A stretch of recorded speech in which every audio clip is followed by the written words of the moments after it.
Irmãos, nós vamos dar sequência aos estudos que nós estamos fazendo da carta aos Hebreus. Hoje nós vamos falar do capítulo 6, versículos de 9 a 12. E o título da mensagem já diz que você já começa a perceber que é a perseverança dos que herdarão a promessa. Eu fiz esse título de propósito para dizer que a vida cristã não é uma vida estagnada. A vida cristã não é uma vida parada. A vida cristã não é uma vida de que não, eu estou salvo, então eu não preciso fazer mais absolutamente nada. Isso é um equívoco. Que nós, como cristãos, nós precisamos perseverar, nós precisamos caminhar.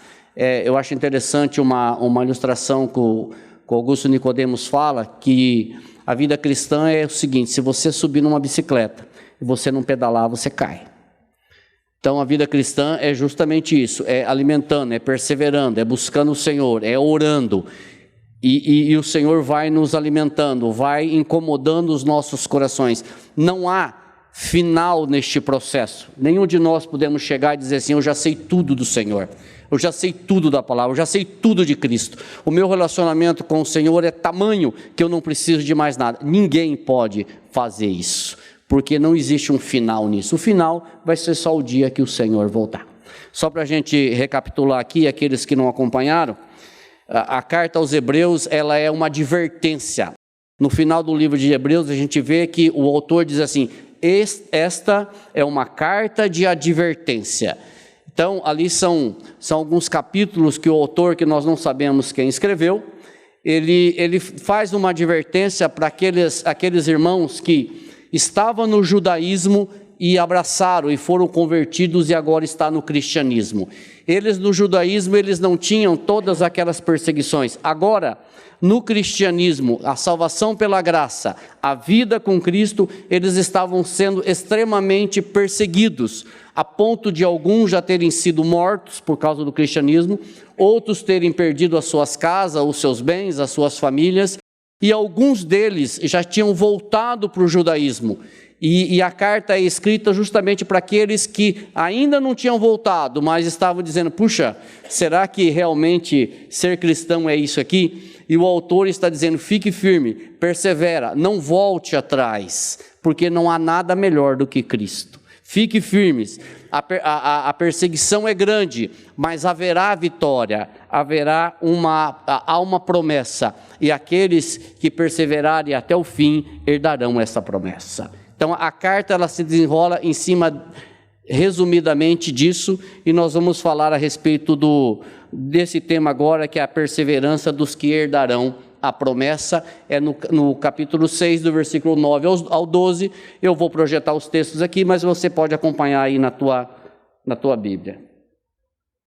Diz assim: quanto a vós outros, todavia, ó amados, estamos persuadidos das coisas que são melhores e pertencentes à salvação, ainda que falamos desta maneira, porque Deus não é injusto para ficar esquecido do vosso trabalho e do amor que evidenciaste para com o seu nome, pois servistes e ainda servis aos santos. Desejamos, porém, continue cada um de vós mostrando até o fim a mesma diligência para com a plena certeza da esperança, para que não vos torneis indolentes, mas imitadores daqueles que pela fé e pela longanimidade herdam a promessa. Esse versículo 9, que ele fala justamente isso: quanto a vós outros, todavia, ó amados, estamos persuadidos das coisas que são melhores e pertencentes à salvação, ainda que falamos desta maneira. Aqui há uma clara separação entre estes irmãos e aquele outro grupo que nós falamos, e eu vou citar daqui a pouco, do grupo da mensagem anterior, que é justamente o grupo de Efésios 4, de Efésios 6, de 4 a 8, aonde ele fala de um grupo que estava voltando, de um grupo que estava apostatando, ou de um grupo que tinha experimentado a palavra, tinha experimentado um pouco da igreja, mas tinha voltado atrás. Há um perigo havia um perigo iminente da apostasia, havia um perigo muito grande daqueles irmãos não resistirem às tentações e voltarem ao judaísmo. Então, essa advertência ele faz referente a Hebreus 4, 6, de 4 a 6, que diz assim: é impossível, pois, aqueles que uma vez foram iluminados, que provaram o dom celestial e que se tornaram participantes do Espírito Santo e provaram a boa palavra de Deus e os poderes do mundo vindouro e caíram, sim, é impossível outra vez renová-los para o arrependimento, visto que de novo estão crucificando para si mesmo o Filho de Deus e o expondo à ignomínia. Muitas pessoas pegam esse texto para defender que crentes perdem a salvação. Aqui está dizendo que perde a salvação. Não, absolutamente não. Esse texto não fala nada sobre perda de salvação. Esse texto ele fala sobre uma advertência de pessoas que foram para a igreja, experimentaram alguma coisa na igreja, tinha até uma linguagem de crentez, saudava com a paz do Senhor, graça e paz, irmãos, participou da ceia, foi até talvez ser batizado, conheceu o pastor, mas nunca creu no Evangelho. E nós temos diversos exemplos disso na Bíblia, nós temos diversos exemplos disso dentro da igreja. Quantos de nós que conhecemos pessoas que participaram conosco, que você botava a mão no fogo e dizia assim: rapaz, esse é crente, de repente foi embora e começou a praguejar e falar que não cria mais naquilo. Então é justamente sobre isso. O texto que eu falei há pouco, de Hebreus 6:9, ele faz uma advertência, ele faz uma clara separação entre estes irmãos e estes agora, entre aqueles irmãos, melhor dizendo, e estes agora, quando ele diz assim: quanto a vós outros, todavia, ó amados, estamos persuadidos das coisas que são melhores e pertencentes à salvação. Com relação a vocês, nós esperamos coisas melhores. Com relação a vocês, nós estamos convencidos de que vocês não fazem parte daquele grupo, de que vocês estão firmes, de que vocês não estão apenas experimentando ou degustando da palavra, degustando do Evangelho, mas vocês estão vivendo, vocês estão perseverando, vocês estão caminhando, vocês estão buscando ao Senhor. Mas há também uma expectativa melhor com relação a esses irmãos. Ele afirma, o autor afirma, que estava convencido de que esses irmãos, eles faziam parte de uma outra relação. E Paulo, escrevendo a respeito deste assunto, ele pega uma passagem onde ele é bastante severo na sua fala, em Filipenses 3,18, que ele chama o seguinte, que pessoas que estavam no meio da igreja e que abandonaram, Paulo os chama de inimigos da cruz de Cristo. Filipenses 3,18 diz assim: muitos andam entre nós, dos quais repetidas vezes eu vos dizia, e agora vos digo até chorando, que são inimigos da cruz de Cristo. Presta atenção no detalhe: muitos andam entre nós. Quando João vai abordar esse assunto, ele diz assim: saíram do nosso meio. Se saíram do nosso meio, é porque andava no nosso meio, porque conversava conosco, porque tinha participação conosco. Mas se saíram do nosso meio e foram para outro lugar, aí João completa: foi porque nunca participou conosco. Então, tinha no meio da igreja esse tipo de situação, de pessoas que andavam no meio da igreja, que participavam da igreja, mas que nunca tinha crido. Mas com relação a esses irmãos, enfatizando mais uma vez, o autor espera neles, confia que o Senhor esteja trabalhando de forma diferente com eles. E o autor o chama, a única vez no livro de Hebreus, de amados.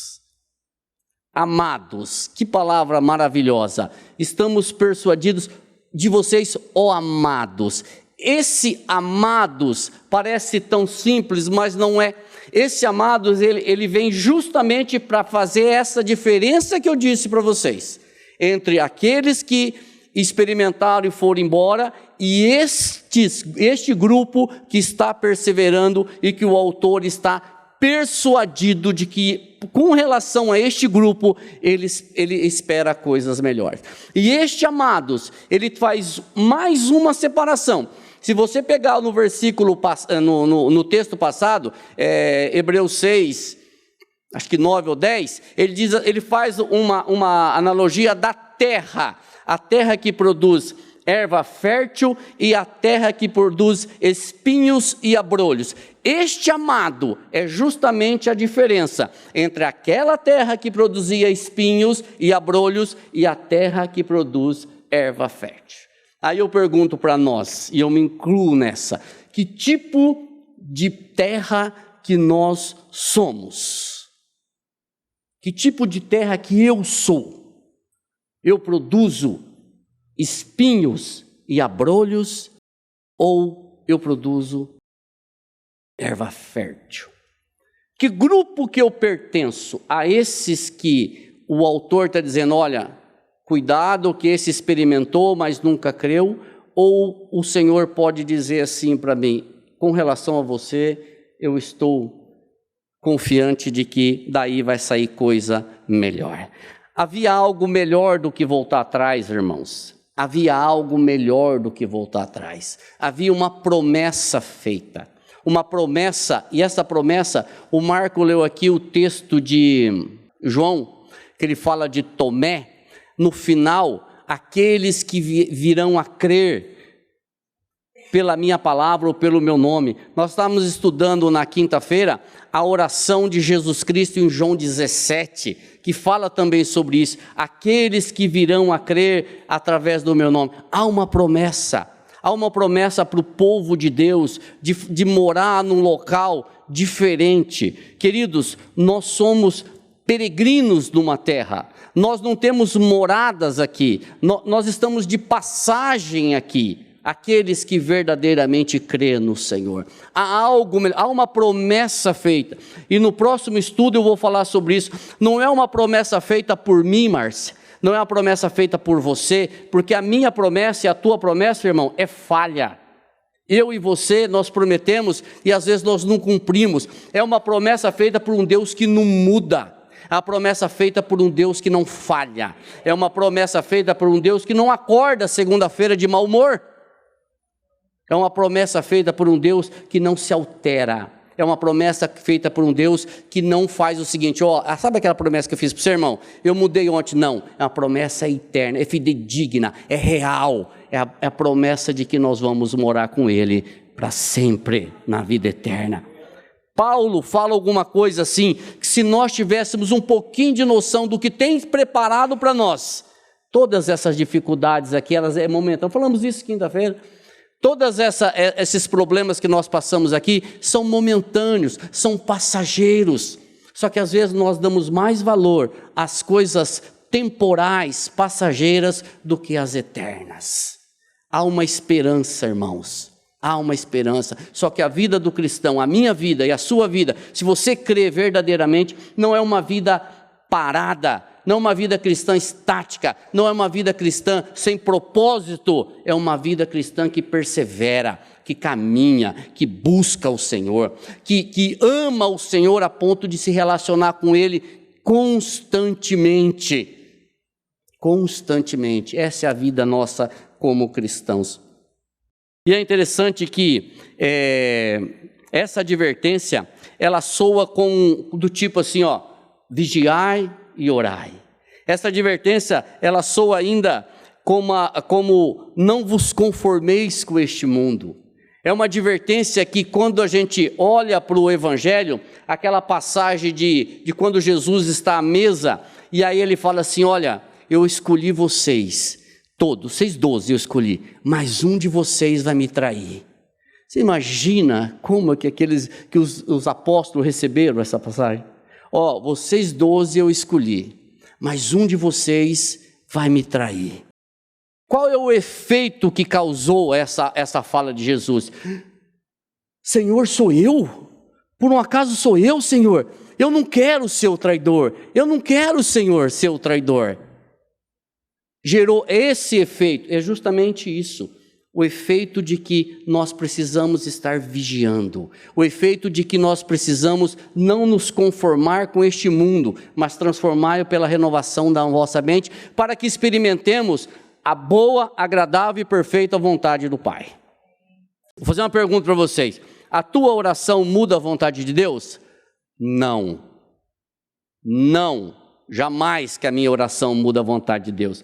A minha oração muda a minha forma de entender e compreender a vontade de Deus na minha vida. Porque a vontade dele é boa, perfeita e agradável. A minha é egoísta, perversa, a minha é interesseira, a minha tem um monte de coisa. Mas a dele é boa, agradável e perfeita. Dando sequência aqui, irmãos, o versículo 10 diz assim: porque Deus não é injusto para ficar esquecido do vosso trabalho e do amor que evidenciastes para com o seu nome, pois servistes e ainda servis aos santos. Irmãos, Deus jamais é injusto. Deus jamais é injusto, nunca ele é injusto. Só para eu dar uma sequência, eu vou pegar um texto aqui de Romanos 1, 16, 17, para dar uma enfatizada aqui nesse assunto, que diz assim, ó: pois eu não me envergonho do Evangelho, porque é poder de Deus para a salvação de todo aquele que crê, ou todo o que crê. Primeiro do judeu e também do grego, visto que a justiça de Deus se revela no Evangelho, de fé em fé, como está escrito, o justo viverá por fé.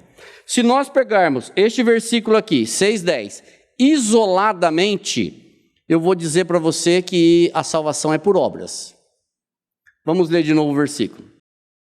Porque Deus não é injusto para ficar esquecido do vosso trabalho e do amor que evidenciaste para com o seu nome, pois servistes e ainda servis ao santo.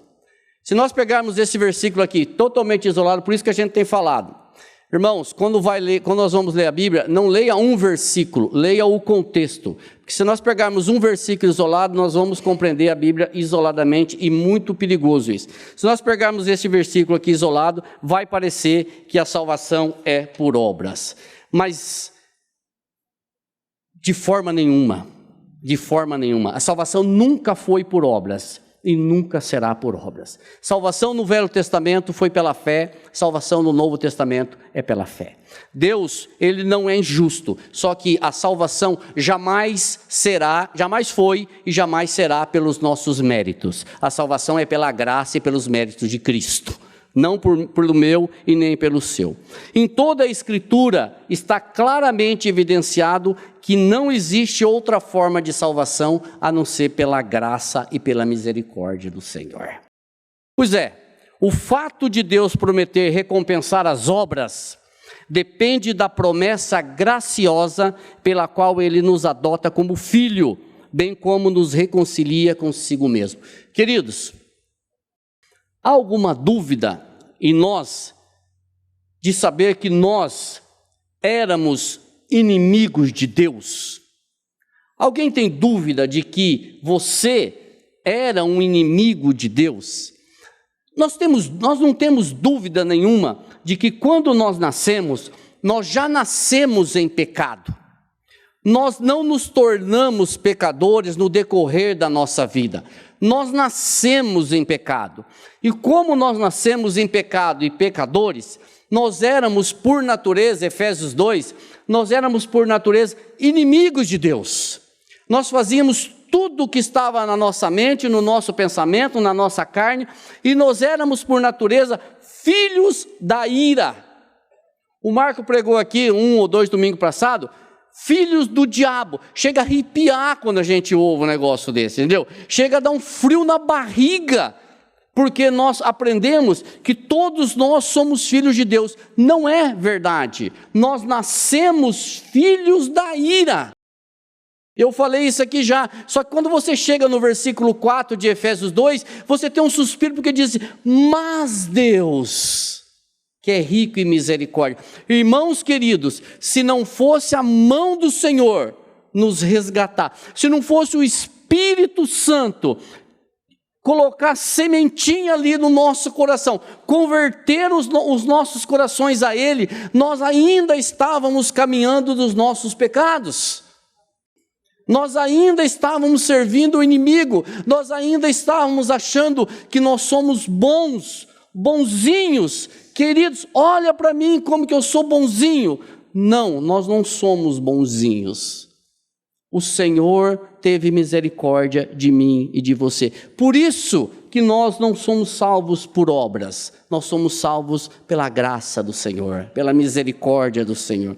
E o versículo, irmãos, ele ressalta o serviço que aqueles irmãos tinham prestado para os santos, talvez alguns cristãos que já tinham morrido, ou talvez alguns que ainda estavam vivos, mas eles continuavam prestando o serviço, ajudando, cooperando. O livro de Hebreus vai falar um pouco mais para frente de pobres e viúvas. Possivelmente é estas pessoas que eles estavam servindo e ainda continuava servindo, sob pena de serem mortos por conta disso.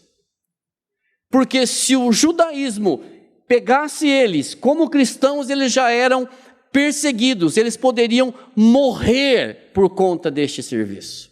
Eles poderiam morrer por conta do evangelho, morrer por conta de Cristo. É isso que o texto está dizendo. Vocês que serviram os santos e ainda continua servindo. Gálatas 2:10, Efésios 2:10, ele diz que nós como cristãos, nós precisamos fazer boas obras. Só que essas boas obras, elas não são causas de salvação, elas são consequências de uma vida salva. Efésios 2:10 diz assim, pois somos feituras suas, criados em Cristo Jesus para boas obras, as quais Deus preparou para que andássemos nelas. Irmãos, nós como cristãos precisamos, as boas obras precisam ser sinais da vida de cristãos, mas não como méritos, mas como graça, como misericórdia. Como que eu sei que a minha obra é boa obra e não obra de justiça? Como é que eu sei que eu estou praticando uma boa obra e eu não estou praticando uma obra de justiça? Qual a diferença, meu irmão? A diferença é que obra de justiça é carne, boas obras é do Senhor. A diferença é simples. Para onde vai a glória? Para onde vai a glória? Se eu fizer qualquer obra e eu reivindicar a glória para mim, isso é obra de justiça. Mas se toda boa obra, que a glória vai para o Pai, é isso que ele está dizendo aqui, feitura sua criada em Cristo Jesus, para as boas obras, as quais Ele preparou para que andássemos nelas. Essa é a diferença. Para onde que vai a glória? Para você ou para o Pai?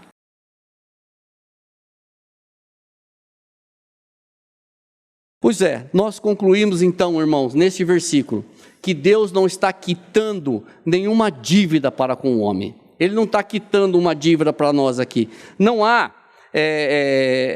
nada nas nossas vidas, nas nossas obras, que justifique que o Senhor precisa pagar alguma coisa que nós fizemos para Ele. O que Ele precisa nos pagar, Ele não precisa pagar. Ele já deu o seu Filho para nós. O Filho do Senhor Jesus morreu na cruz para nos dar uma vida eterna. Não precisa de mais nada. Isso é suficiente para nós. O sacrifício de Cristo foi, é e será suficiente. Nós não precisamos de mais nada. Pois é, olha, eu quero ler Filipenses 1:6, que diz assim, estou plenamente certo de que aquele que começou boa obra em vós, há de completá-la até o final, até o dia de Cristo Jesus. A boa obra que completou em nós foi o Senhor. A boa obra que começou em nós foi o Senhor. E quem vai completar a boa obra em nós é o Senhor. A confissão de fé, nós estamos estudando de manhã, confissão batista. Mas a confissão de fé de Westminster, a respeito deste assunto, ele diz assim, presta atenção que maravilha, ele diz assim, não podemos pelas nossas melhores obras, merecer da mão de Deus perdão de pecado ou a vida eterna. Vou ler. Não podemos, pelas nossas melhores obras, merecer da mão de Deus perdão de pecado ou a vida eterna, porque é grande a desproporção que há entre elas e a glória por vir, e infinita a distância que existe entre nós e Deus, a quem não podemos ser úteis por meio delas, das obras, nem saldar as dívidas dos nossos pecados, pois como boas procedem do Espírito, como nossas são impuras e misturadas com tantas fraquezas e imperfeições, que não podemos suportar a severidade do juízo de Deus.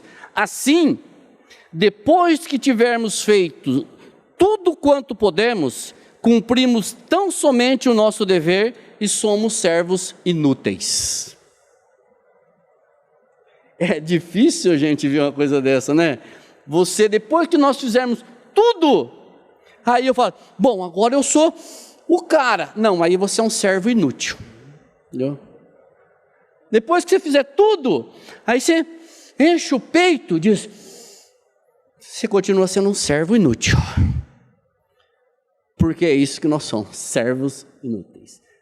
Quando nós olhamos para as boas obras, nós achamos que podemos fazer. As boas obras, irmãos, elas glorificam ao Pai.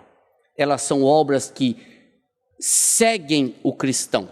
E não elas são feitas para você chegar e falar, Senhor, ó, o Senhor me deve uma pedra, hein? Porque eu fiz isso, aquilo e aquele outro. Nada disso. Nada de que nós façamos pode interferir na salvação. Nada. Ainda colaborando com este versículo, nós percebemos outras passagens na palavra do Senhor que fala justamente sobre isso. Quero dar sequência, o versículo 11 de Hebreus diz assim, desejamos, porém, olha aí que interessante o autor falar, nós queremos ou desejamos, porém, continue cada um de vós mostrando até o fim a mesma diligência para a plena salvação da esperança. Percebe o tema da mensagem de hoje? Perseverança. Então nós queremos que vocês continuem até o fim. Até o fim. A vida cristã é até o fim.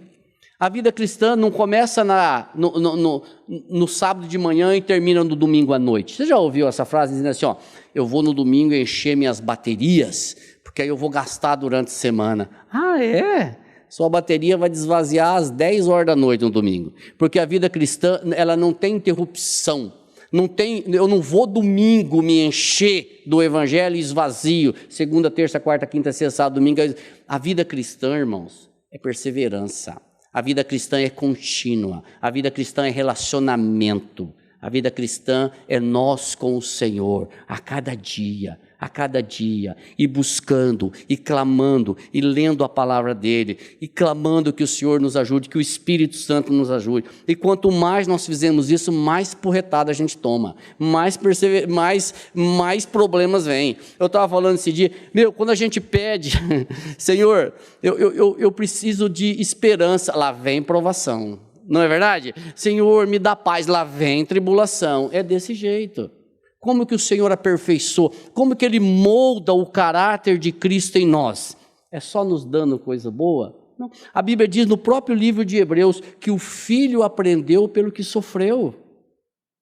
E nós queremos... Isso o pastor Hélio costuma dizer muito bem aqui. Nós vivemos, não é, pastor? No mundo de lágrimas. Não é isso? No mundo de lágrimas. Isso aqui só vai ter fim, irmãos, no dia que o Senhor Jesus voltar. Enquanto lá vida cristã é perseverança. Nós já fomos salvos em Cristo Jesus. Nós já recebemos perdão pelos nossos pecados, mas nós precisamos continuar. Você não vê nenhuma passagem na Escritura onde que alguém diz assim, chega, pronto, você já sabe de tudo. Não, vou até o fim.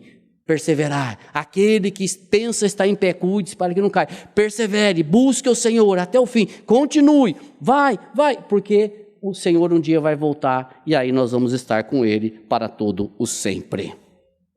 Pois é, e aqui há mais uma advertência, que é a advertência para perseverança. Deixa eu ler mais uma passagem aqui para tentar esclarecer melhor. Diz assim, ó: a perseverança na fé cristã é necessária para receber a recompensa final. Nós queremos a recompensa, mas muitas vezes não queremos a perseverança. A perseverança na fé cristã é necessária para receber a recompensa final da salvação eterna, sendo, porém, garantida pelo fato de que Deus preserva todos aqueles que creem verdadeiramente em Cristo. Os cristãos perseveram pela persistência em meio ao desânimo e pressão contrária, mas somente são capazes de fazê-lo porque Jesus Cristo, por meio do Espírito, garante que todo cristão verdadeiro se mantenha firme até o fim. Isso é outra situação. Se você bater no peito e falar assim, eu me garanto, eu vou me manter firme, não vai. Não vai, não vai, não vai. Por que a gente faz? Por isso que eu estou falando. É a oração. Quem nos capacita a manter firme é o Espírito Santo. Quem nos ajuda nessa caminhada é o Espírito Santo. Quem que incomoda o teu coração a buscá-lo é Ele mesmo. Quem que cutuca para que a gente leia a palavra, que a gente busque. Agora, irmãos, por favor, não vá me fazer como nós já ouvimos certas vezes. Bom, já que é o Espírito Santo, então eu só vou ler a Bíblia o dia que o Espírito Santo mandar eu ler. Por favor, aí você não vai ler nunca, né? Porque aí é uma responsabilidade sua, responsabilidade nossa de querer buscar ao Senhor. Mas é o Espírito Santo que nos ajuda dia após dia. Porque, queridos, eu vou dizer para vocês com toda certeza, fé temporária não é fé salvadora. Coloca isso no teu caderninho aí. Fé temporária não é fé salvadora. Fé temporária é aqueles de Hebreus 6:4, que uma vez experimentaram, mas foi fé temporária. Fé salvadora é fé perseverante, é fé contínua, é fé no Senhor, é a busca contínua do Senhor. Na vida cristã não há espaço para paralisação. Você já ouviram alguém dizer assim, estou dando um tempo de Deus? Não existe isso. Não existe isso. Na vida cristã não existe paralisação. Na vida cristã não existe, eu estou dando um tempo. Na vida cristã é perseverança constante. O desejo é que esta perseverança continue até o fim. É isso que o autor está dizendo. Olha, eu desejo que vocês continuem até o fim, que vocês perseverem, independente das situações. Está passando por dificuldade, Panche? Está levando burdoada? Persevera. Regina, está difícil? Persevera. Está difícil, irmã? Persevera. Está difícil, irmão? Persevera. Persevera, porque o Senhor vai dar a vitória. Só que Ele dá outra coisa, no tempo dEle, na forma dEle, porque nós somos imediatistas também. Nós oramos hoje e queremos que o Senhor responda ontem. O Senhor, Ele tem o tempo. Ele nos molda também nessa situação, de fazer-nos esperar nele, saber que Ele está no controle de todas as coisas. Em Mateus nós vemos, quando Mateus 24, ele fala das coisas que aconteceria no tempo das dores, ele usa um versículo aqui, Mateus 24, 11 a 13, que se encaixa aqui no que nós estamos falando, que diz assim, ó: levantar-se-ão muitos falsos profetas, isso é só naquela época, né? Hoje não tem nada, né? Enganarão a muitos, absolutamente, só naquela época, e por se multiplicar a iniquidade, o amor se esfriará de quase todos, aquele, porém, perseverar até o fim, esse será salvo. Irmãos, nós estamos vivendo numa época muito difícil. Você que está visitando aqui hoje, dá uma olhada nesse texto aqui que está aqui, em Atos. Dá uma olhada nesse texto aqui. A responsabilidade nossa é de pregar, mas a sua de examinar é tanto quanto. E não só vocês que estão visitando, vocês que são aqui da comunidade. Olha aqui, Atos. E esses caras aqui, eles examinavam o que Paulo estava pregando. Imagina Flávio. Imagina o Flávio. O que Paulo estava pregando, ele examinava. Os bereanos, eles examinavam o que Paulo pregava. Agora o Flávio, filho, você tem que mandar repetir umas 4 vezes para ver se é verdade. Então, por favor, examine a Escritura, porque você não seja dependente do que as pessoas falam. Vá ler, vai estudar. E se você tiver uma dúvida, pergunte para o pastor. Entendeu? Pergunta, pastor, eu não entendi isso. Vamos sentar, vamos conversar, vamos esclarecer. Nós não somos dono da verdade, mas nós, como diz o nosso querido pastor Paulo Bornelli, nós estamos sentando no ombro de pessoas mais experientes. Então, se nós não soubermos, vamos perguntar para quem sabe, até a gente chegar numa definição. Mas estudem as Escrituras, não fique na dependência, porque um profeta lá falou. Para com isso, vai ler o que diz a Escritura. E eu estou terminando. E este perseverar, irmãos, não é pensamento positivo, tá? Vai dar certo. Não é pensamento positivo. Perseverar no Senhor. Não é, olha, vai dar certo. Não é pensamento positivo. Isso aqui é perseverar no Senhor. E muitas vezes a gente ora e o Senhor responde diferente. Como é que é? Alguém disse que muitas vezes nós oramos e nós queremos ensinar como que Deus responde, não é? Senhor, eu estou orando, mas eu quero que o Senhor faça assim, assim, assim. Se o Senhor está ouvindo mesmo, então o Senhor faz assim, assim e assim. A gente ensina Deus a responder a nossa oração. Ô povo incrédulo que nós somos, não é, irmãos? Versículo 12. Para que não vos torneis indolentes. Eita, na igreja não tem ninguém indolente. Mas imitadores daqueles que pela fé e pela longanimidade herdam a promessa. O que é indolente? O nome mais bonito para indolente é preguiçoso mesmo, você entendeu? Para que vocês não sejam preguiçosos, mas vocês sejam imitadores daqueles do passado. Irmãos, como é bom nós termos pessoas para imitar. Olha de quem eles estavam imitando. Se você pegar Hebreus 11, o autor coloca uma relação ali que ele denomina heróis da fé. Eles tinham quem imitar? Eles tinham Abraão para imitar, Isaac, Jacó, eles tinham Davi, eles tinham os pais, eles tinham os profetas, pessoas que foram longânimas na fé e herdaram a promessa. Eles tinham pessoas, que maravilha a gente olhar. Hoje nós temos a palavra de Deus, todos esses homens estão aqui, tudo foi escrito para que nós pudéssemos ter a palavra do Senhor. Hoje o Marco pregou de manhã dizendo o seguinte, toda a revelação que o Senhor tinha que nos falar está na palavra dele. Tudo está aqui. Vamos falar com o Senhor, vamos ler a Bíblia. Existem pessoas que aqueles irmãos podiam imitar em nós também. Há um histórico de irmãos que perseveravam na fé e obtiveram a história. Eles conheciam a história de Abraão, como eu disse, de Isaac, de Moisés, de Arão. Sabiam que estes homens foram perseverantes, foram longânimos, passaram por perseguições, ou vocês acham que não? Vocês acham que Abraão, Isaac, Jacó, Davi nunca foram provados? Nunca tiveram problemas? Ah, tiveram, vocês podem ter certeza que tiveram. É só nós estudarmos um pouquinho como que eles morreram. Olha para os apóstolos, vai estudar como que os apóstolos morreram. Vai ver, um foi cerrado, outro foi arrastado pela cidade, outro foi crucificado de cabeça para baixo. A história nos diz isso. Vai ver as perseguições que passaram. Pois é, havia Nesse Hebreus 11, ele coloca uma relação, ali está pessoas que nós conhecemos, ali está pessoas que nós não conhecemos. Ali está Abel, ali está Abraão, ali está Enoque, ali está a meretriz Raabe, ali está homens e mulheres que nós não sabemos os nomes, e ali tem um versículo que eu leio aquele versículo e eu me emociono, que diz assim, homens dos quais o mundo não era digno. Pá, na nossa cara, não é? Homens dos quais o mundo não era digno. Homens que perseveraram, homens que não tinham medo, homens que enfiavam o dedo no nariz de reis e falavam, é assim porque assim diz o Senhor. Entendeu? Homens que foram usados pelo Espírito. Ó Senhor, usa-nos na Tua palavra, a pregar o Teu Evangelho. Tira de nós toda indolência, tira de nós toda preguiça. Leva-nos, Senhor, a pregar o Teu Evangelho, a testemunhar de Cristo Jesus, aonde quer que estejamos.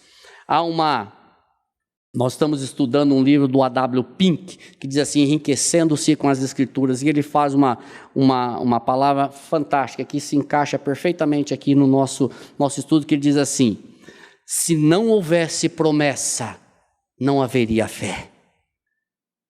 Se nós não tivéssemos a promessa feita de que o Filho voltaria para nos buscar, não teria fé? Mas como há uma promessa de que o Senhor vai voltar, nós temos fé de que isso vai acontecer, e nós temos esperança de que isso vai acontecer, e nós perseveramos na vida cristã, porque esse é o nosso alvo, o alvo de que nós vamos morar com o Senhor, para todo o sempre. E agora terminando mesmo, ainda que a promessa seja de forma que às vezes nós, Senhor, quando vai acontecer? Essa promessa é o nosso muro de arrimo, não é? Essa promessa é a nossa sustentação, a promessa de que um dia nós estaremos para sempre com o Senhor. E essa perseverança, irmãos, ela não está isenta de perseguições, de tentações, de sofrimentos e de uma série de situações, porque cristãos passam por isso também, mas nós temos um vencedor, e nós somos mais do que vencedores em Cristo Jesus. Amém? Que o Senhor nos abençoe, que o Espírito Santo incomode o seu coração mesmo, para que você se renda diante dele, dobre o teu joelho, busque a presença do Senhor, entregue a sua vida a ele, se ainda você não fez, se você ainda não reconheceu que você é um pecador e carece da misericórdia do Senhor, que você faça isso. Você que está ouvindo pela internet também e que amanhã ou depois vai ouvir, se você ainda se você ainda acha que você é bonzinho, saiba que você não é bonzinho e que você precisa de Cristo Jesus. Só há uma solução, só há um caminho, é Cristo Jesus. Fora de Cristo, irmãos, não há salvação. Queridos, perseverem, daqui para frente não, de um tempo para trás até a volta de Cristo, as perseguições, os problemas, as dificuldades, não pense que vai melhorar, não vai, nós vamos continuar sofrendo, nós vamos passar por dificuldades, o Senhor tem moldado o caráter de Cristo em nós, e um dia isso vai acabar, porque nós vamos estar com Ele para todo sempre, amém?